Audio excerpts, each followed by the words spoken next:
আমি আজকে সকালে প্রসাদ বানাবো ঘুগনি আর পরোটা। তো প্রথমে আমি লঙ্কাগুলো কুচি করে নিলাম, আদাটাও গ্রেট করে নিলাম। এবার প্রেসার কুকারের মধ্যে মটর ভিজিয়ে রেখেছিলাম সারা রাত, মটর আর এই যে বড় বড় করে আলু একসঙ্গে সেদ্ধ করে নিয়েছি। এবার আলুগুলো আমি ছোট ছোট পিস পিস করে নেব।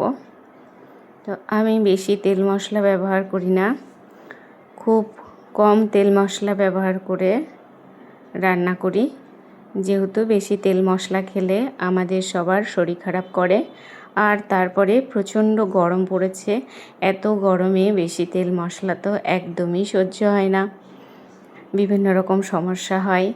তো কড়াই গরম হয়ে গেছে, আমি দিয়ে দিলাম তেল, তার মধ্যে সামান্য একটু হিং, গোটা জিরে, কাঁচা লঙ্কা কুচি আর আদা কুচি এভাবে দিয়ে মশলাটা ভালো করে ভেজে নিয়ে আমি এই সিদ্ধ করা আলুটাও কিছুক্ষণ নাড়াচাড়া করে ভেজে নেব।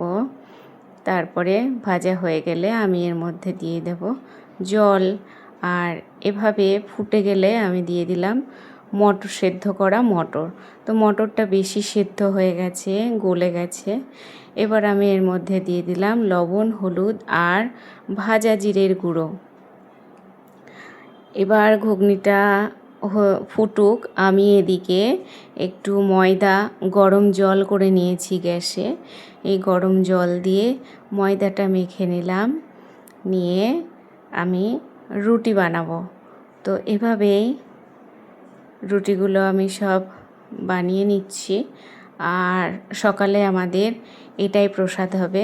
আমরা সকালে পরিক্রমায় গেছিলাম একটা ভক্তবাড়ি থেকে, তো সেখানে সেই ভক্তবাড়িতেও আমরা প্রসাদ পেয়ে এসেছি, চিড়ে, মুড়ি, দুধ, কলা, আম।